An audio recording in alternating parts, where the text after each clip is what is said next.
Bro bro ఇప్పుడు SSMB 29 Mahesh Babu గారికి రాజమౌళి గారికి కాంబినేషన్ లో వస్తున్న అతిపెద్ద బడ్జెట్ తో వస్తున్న మూవీ ఎలా ఉంటది అనుకోవచ్చు.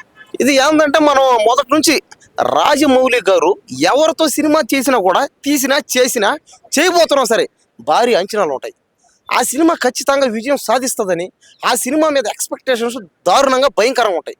కానీ ఇప్పుడు మహేష్ బాబు గారితో చేస్తున్నాడు కాబట్టి ఈ సినిమాకి ఏంటంటే తెలుగులో వరకు, ఎందుకంటే మహేష్ బాబు గారు ఇది వరకు ఏంటంటే ఆయన ఏ బాలీవుడ్లో కానీ హిందీలో తమిళ్లో కన్నడలో ఎక్కడ చేయలే అతను. ఈ సినిమా ఏంటంటే ప్రపంచవ్యాప్తంగా చేస్తున్నారంట. కానీ తెలుగులో మాత్రం మహేష్ బాబు గారు ఆయన పెద్ద హీరో. ఆయనకి తిరుగు లేదు, ఇక్కడ ఆయనకి అడ్డు లేదు, తిరుగు లేదు. కాబట్టి ఇప్పుడు చేసే సినిమా ఖచ్చితంగా ప్రపంచవ్యాప్తంగా హిట్ అవ్వాలని, ఆ సినిమా ఆడి ఆయనకి మంచి పేరు రావాలి. ఆ డైరెక్టర్కి మంచి పేరు, డైరెక్టర్ వందలే ఆల్రెడీ. ఎందుకంటే రాజమౌళి గారు ఏగను పెట్టి సినిమా తీసిన, దోమను పెట్టి సినిమా తీసిన, కుక్కను పెట్టి సినిమా తీసిన, గుర్రాలను పెట్టి ఏనుగులు పెట్టి సినిమా తీసిన ఆ సినిమా ఆడుతుంది అంతే.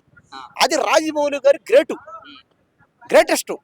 ఆయనకున్న పేరు ఇది, మంచి పేరు. అంటే ఆయన పడే కష్టం, ఆయనకి జనం మీద ఉన్న నమ్మకం, జనాలకు ఆయన మీద ఉన్న నమ్మకం ఏమని రాజమౌళి గారు చేస్తే అది మా ఊరు ఆడుతుంది.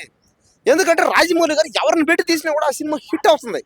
అది కూడా మామూలు హిట్ అవ్వదు. ఈ industry hit, block buster hit, పెద్ద హిట్ అంతే. మరి ఈ సినిమా దేశవ్యాప్తంగా రిలీజ్ అవుతుంది, అది కూడా ఒక సింహాన్ని పెట్టి తీస్తున్నారు, ఎలా ఉంటది?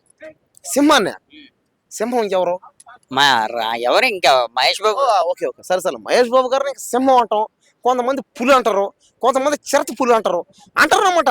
అందరూ ఇప్పుడు బాలకృష్ణ గారిని కూడా మనం సింహం అంటాం. కాబట్టి ఏంటంటే సినిమా హీరోలు మన సింహంలో పోలుస్తుంటాం అనమాట. అవునయ్యా అతను సింహం దాంట్లో అంటాం. కానీ నిజ జీవితంలో సింహంలో బతకాలంటే ఏం చేయాలి? తన కష్టమే తను నిలబడి, తనే కష్టపడి సంపాదించి నిలబడి సింహం అంటే. కాబట్టి ఏంటంటే అందరూ కూడా అంతే, సినిమా హీరోలు అందరూ అంతే. దాదాపు వాళ్ళ కష్టం మీద వాళ్ళే బతికిన తప్ప సినిమా హీరోలకు ఎవరో ఇచ్చి, ఎవరో డబ్బు పెట్టి, ఎవరో కాదనమాట. కాబట్టి సింహం అంటే అదనమాట. ఓకే, తీసి పక్కే మ్యాటర్లోకి వస్తానా. ఇక్కడ మనం తెలుసుకోవాల్సింది ఒకటే, రాజమౌళి గారు ఎవరితో సినిమా తీసిన హిట్ అవుతుంది కాబట్టి. కానీ మహేష్ బాబు గారు అంటే ఆయన పెద్ద హీరో కాబట్టి మహేష్ బాబు గారితో సినిమా తీసి ఈ సినిమా పెద్దగా ఆడాలని, మహేష్ బాబు గారు కూడా అన్ని భాషల్లో మంచి క్రేజ్ రావాలని, మంచి మార్కెట్ రావాలని, ఇంటర్నేషనల్ పరంగా ఈ సినిమా హిట్ అవ్వాలని నేను కోరుకుంటున్నా. మరి సాంగ్స్ ఎవరు అనుకోవచ్చు?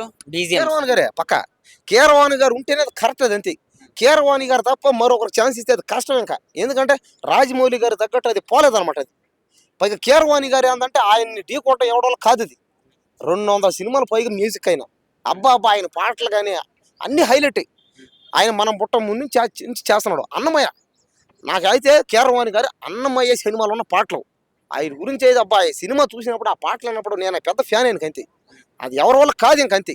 ఆయనకి ఏ అవార్డు ఇచ్చినా తక్కువే. ఎవరికి? కీరవాణి గారికి ఏ అవార్డు ఇచ్చినా తక్కువే. పైగా రాజమౌళి గారు మొదటి సినిమా నుంచి ఈ సినిమా వరకు అన్ని కీరవాణి గారితో చేసినట్టు. కాబట్టి ఖచ్చితంగా ఈ సినిమా ఇండస్ట్రీ హిట్ అవుతుంది. ఇది ఖచ్చితంగా ఈ సినిమా 1000 కోట్లు దాటి 10,000 కోట్లు కూడా వచ్చే ఛాన్స్ ఉన్నాయి. కానీ సినిమాని బాగా తీయాలైతే రాజమౌళి గారు చేస్తారు, మనకు నమ్మకం ఉంది. కానీ దాని పబ్లిసిటీ, దాని క్రెడిటివిటీ ఎక్కువ చేస్తే బాగుంటుంది అంతే. మరి అదొక విషయం చూస్తే మహేష్ బాబు గారు ఫ్యాన్స్ ఏదో ఒకటి ఇవ్వాలి అంటే ఏదో ఒక అప్డేట్ ఇవ్వాలని ఎంతో అడుగుతున్నారు. మరి నువ్వు కూడా ఏమైనా అడిగే అవకాశం ఉందా?